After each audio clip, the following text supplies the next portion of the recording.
let's be honest, we've all had the occasion where we looked at somebody and we made a decision about who they were.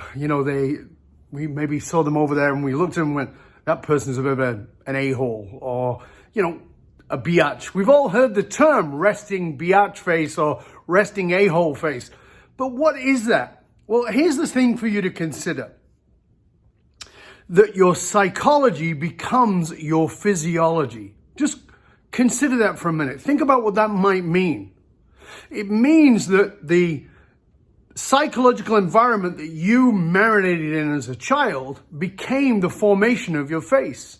When I think about myself and I think about my wife grew up inside of a family where her father was a minister, and the whole family were told that they had to smile and that they had to represent the family in that smiley way. Even though there were some things going on that were less than fabulous, that was never allowed to show. So my wife has a natural resting face that is a smile. She always looks warm and inviting, and everybody says that about her.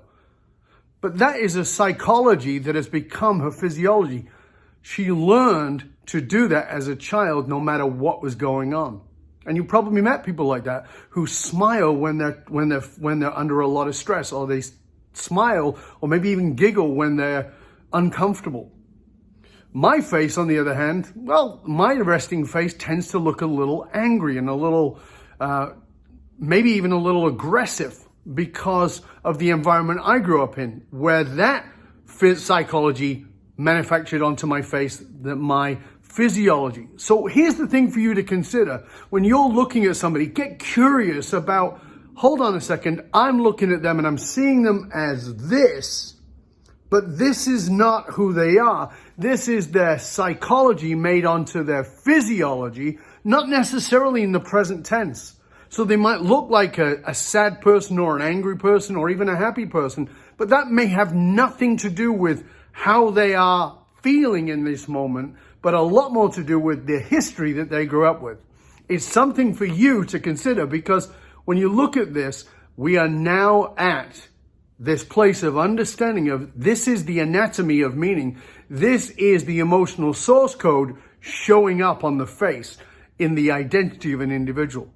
People tend to look the way that their environment formed them. Till next time, this is Dov Baron saying, stay curious, my friends, stay curious about the faces you're looking at and how you're judging them, that may have nothing to do with the present moment and everything to do with the emotional source code they grew up in. Till next time, Dov Baron, I'm out.